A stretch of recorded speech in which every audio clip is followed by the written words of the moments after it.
The calm before the storm for the Pace family was the night before Thanksgiving in 2022. 22-year-old Jasmine, a community college student grieving the recent loss of her grandmother to cancer, left her mother Katrina's home in Chattanooga just before 11:30 p.m. It wasn't unusual for Jasmine to seek solitude during difficult times, so when a text message arrived the next day stating she'd be spending the holiday week with her friend Emma, it raised only mild concern. The family proceeded with their Thanksgiving plans, albeit with a quiet undercurrent of worry. This concern, however, swiftly escalated into full-blown panic within hours. A new post appeared on Jasmine's Facebook account, featuring a photo of her with the caption, "Enjoying Thanksgiving with my baby." To her mother, the revealing outfit was immediately out of character. But for her father, Travis, the detail that triggered dread was a glaring absence. In the photo, Jasmine's extensive and distinctive tattoos, each marking a specific moment in her life timeline, were completely missing. This was not a current picture.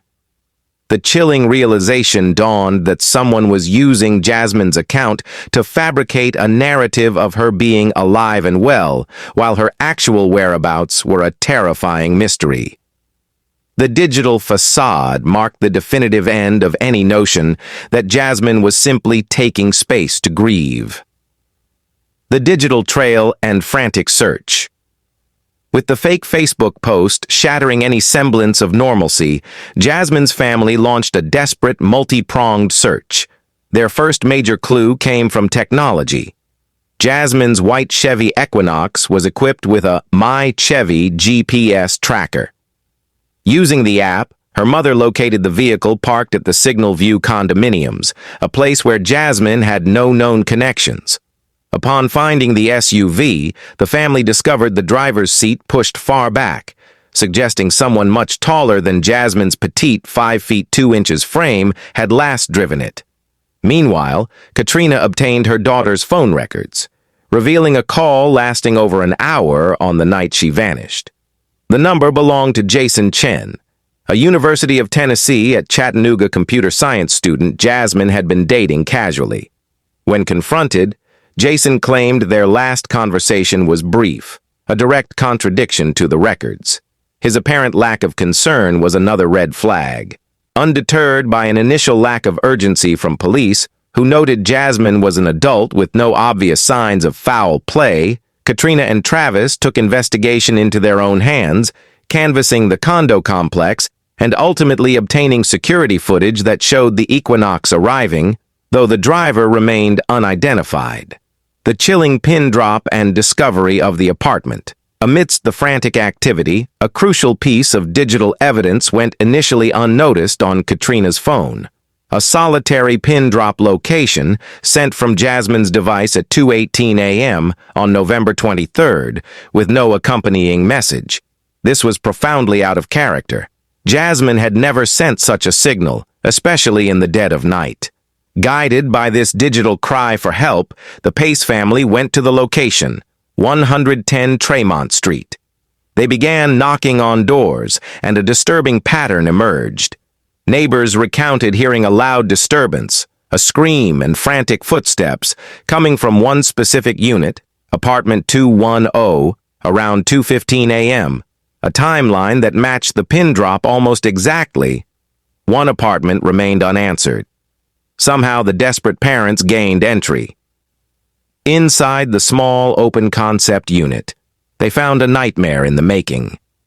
On a counter sat Jasmine's small travel bag. In a desk drawer, Travis found her driver's license and credit cards, left in plain sight. More ominously, an abundance of cleaning supplies was visible, and subtle stains were noticeable on the flooring. The apartment belonged to Jason Chen. The unfolding crime scene. After the Pace's discovery, Chattanooga police finally returned to apartment 210 with a search warrant, transitioning the case from a missing person investigation to a likely homicide. The scene told a gruesome story. What appeared to be bloodstains were found on the hardwood living room floor, absorbed into the grout of the bathroom tiles and spattered on bedroom doors and walls. The entire apartment showed signs of a frantic, extensive cleanup. Forensic technicians used Blue Star reagent, which lit up the hallway and other surfaces, revealing latent blood evidence invisible to the naked eye. In the bedroom, furniture had been conspicuously rearranged, an attempt to hide a large stain under where the bed had originally sat. On top of the bed itself, investigators found a kitchen knife. Outside, in the building's dumpsters, police recovered a pair of blue trousers and 2 white sneakers, items that would soon connect to surveillance footage. The apartment was no longer just a residence. It was a canvas of violence and a painstaking yet failed attempt at erasure. Building the timeline. Through surveillance investigators meticulously pieced together Jason Chen's movements in the days following Jasmine's disappearance by weaving together security footage from his apartment building, surrounding businesses, and traffic cameras. The timeline was damning. Footage showed Jasmine's Chevy Equinox arriving at his building before midnight on November 22nd. The next evening, at 8:27 p.m., Jason was captured leaving his building. 3 minutes later, a figure in a distinctive light-colored hoodie was seen driving Jasmine's SUV to the Signal View condos, abandoning it and returning via a taxi. Earlier that same day, Walmart footage showed Jason alone, purchasing Band-Aids, hydrogen peroxide, and cleaning supplies at a self-checkout, fraudulently scanning some items as cheaper produce like asparagus. The overhead camera provided a clear view of his white sneakers, matching those discarded in his dumpster. Later, he was seen struggling to maneuver a large suitcase from his apartment to his car. This visual evidence painted a clear picture of a man methodically attempting to clean up and dispose of evidence in the hours after a violent event. The arrest and digital evidence. On November 29th, Jason Chen was located at his parents' home in Nolanville and arrested. Officers noted fresh lacerations on his right hand and feet, injuries consistent with a violent struggle. A search warrant executed at the house yielded critical evidence from his room, including a black backpack. Inside, a glasses case contained the SIM card from Jasmine Pace's phone. Handwritten notes were also discovered, which appeared to be Chen constructing a false narrative for police. He had written that Jasmine had a history of running away, was homeless, had a restraining order against an ex, and that her mother was an alcoholic, all attempts to frame her as an unreliable missing person. The data extracted from his own phone was even more revealing. It contained a photo of Jasmine in his bathroom, time-stamped the night she vanished, and screenshots of text messages from her that had been deleted from the actual chat log. Most tellingly, his phone's location data mirrored the journey to Walmart and, crucially, a later trip to Suck Creek Road, an area along a river. The tragic discovery. Guided by the location data from Jason Chen's phone, investigators focused their search on Suck Creek Road on December 1st. Walking the bank of the river, they found the large suitcase seen in the apartment surveillance footage.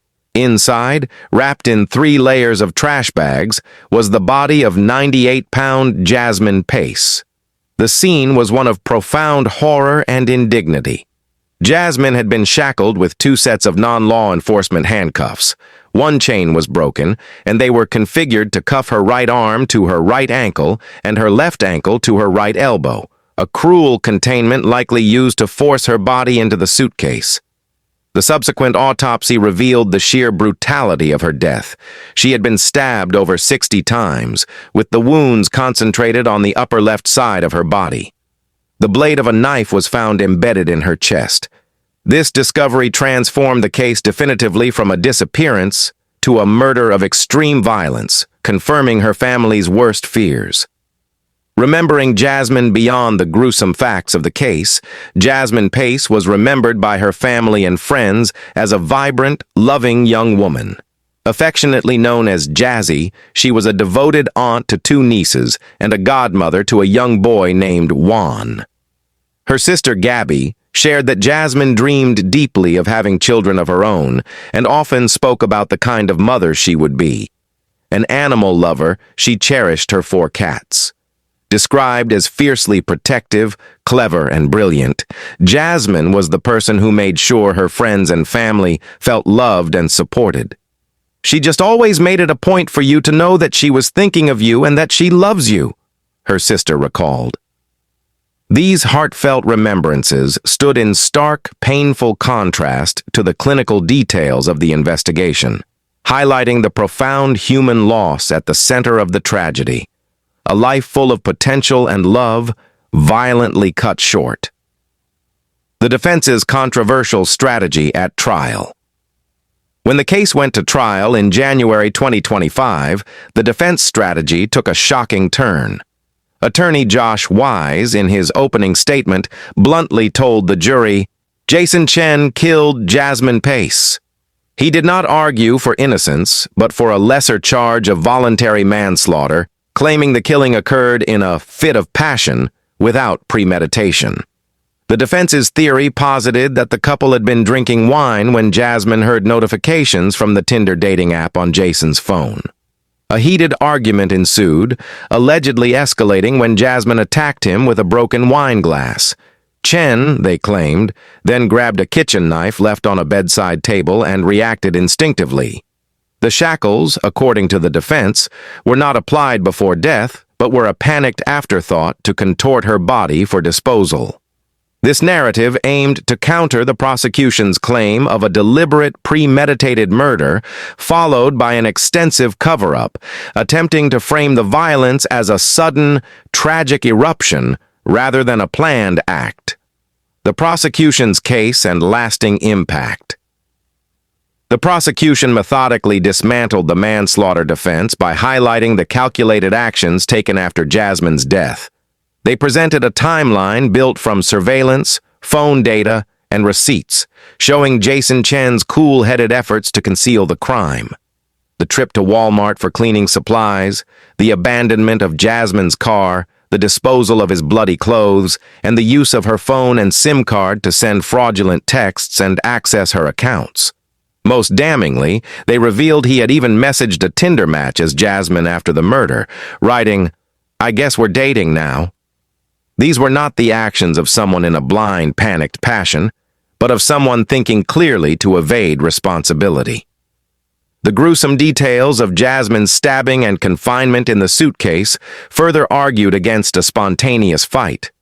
The case left a lasting impact, raising questions about the initial police response to missing persons reports and serving as a harrowing warning about violence stemming from online dating, forever altering the lives of Jasmine Pace's loved ones.